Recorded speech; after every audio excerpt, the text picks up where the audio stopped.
Le thème de notre émission aujourd'hui est la question de la Somalie. Alors, Monsieur Rami, si vous permettez, nous aimerions savoir quel est, à votre avis, quelles sont les origines de la crise en Somalie et quels sont les facteurs étrangers et domestiques qui ont une influence sur la situation dramatique de ce pays.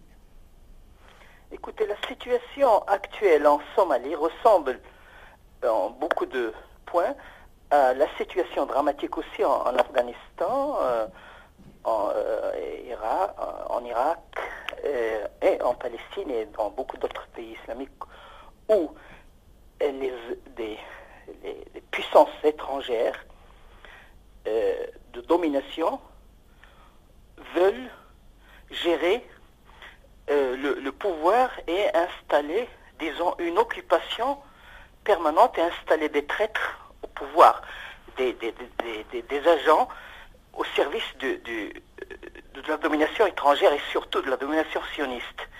Donc, en Somalie aujourd'hui, il n'y a pas de gouvernement national.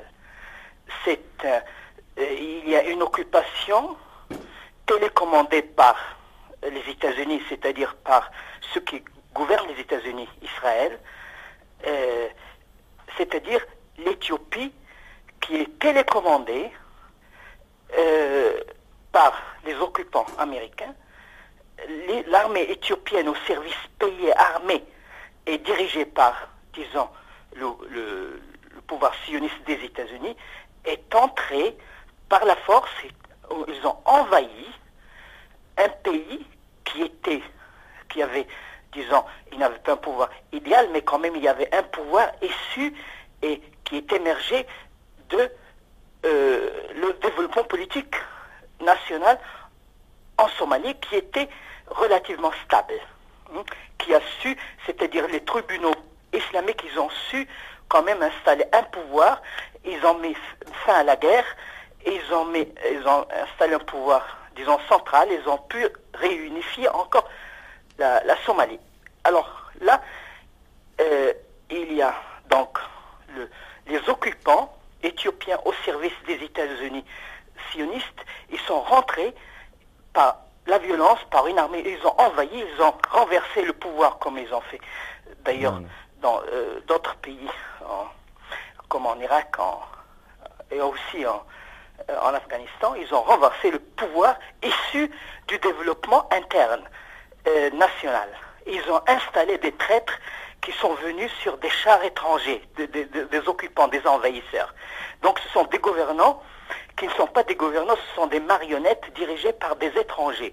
Il faut quand même dire disons, mettre les points sur les i et dire les choses, appeler un chat, et dire ce qu'il y a. Ce qu'il y a en Somalie aujourd'hui, c'est une occupation éthiopienne, et tous ces gens-là, qu'on appelle des gouvernants, qu'on appelle des ministres, ce ne sont que des marionnettes,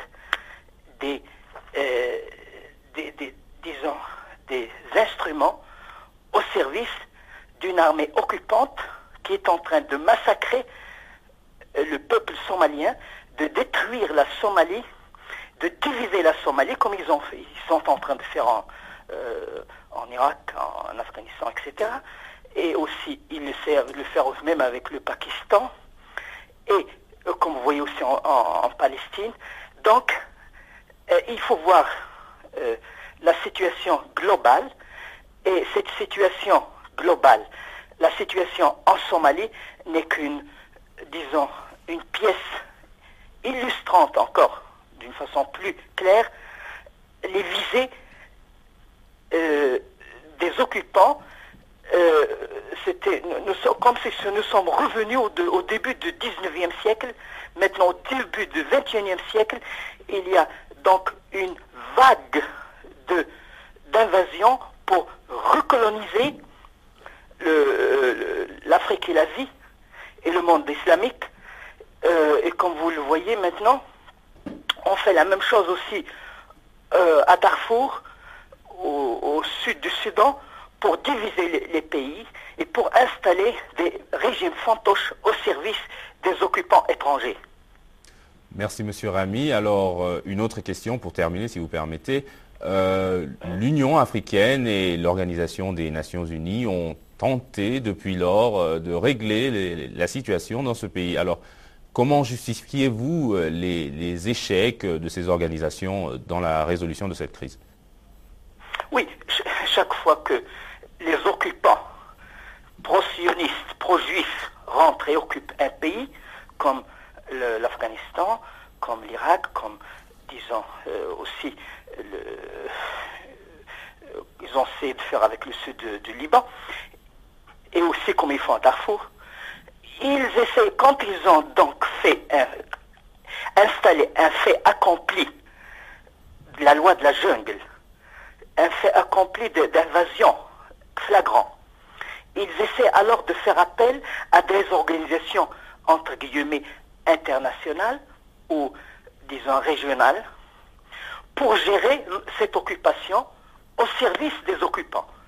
Donc ce qu'on fait maintenant, on essaye pour, disons, diminuer les pertes des pro-sionistes, les pertes des Américains, les pertes des Éthiopiens. Ils essayent d'emmener l'OTAN, ou bien l'Union africaine, ou bien d'autres organisations, ou bien d'autres pays européens, eux-mêmes africains, pour, disons, gérer les résultats, les acquis de l'invasion et de l'occupation. Donc, qu'est-ce que vont faire les forces de l'Union africaine, là, pour gérer, disons, une occupation? Il faut d'abord que les occupants quittent le pays, parce que tant qu'il y a une occupation, il ne peut pas y avoir de démocratie. Les gens ne peuvent pas élire leurs dirigeants légitimes. Tout ce qu'ils peuvent faire, c'est seulement tout ce qui peut se passer dans un pays occupé sera au service des occupants. C'est-à-dire au service des Éthiopiens qui sont eux-mêmes au service des Américains, qui sont eux-mêmes au service des sionistes d'Israël et des Juifs.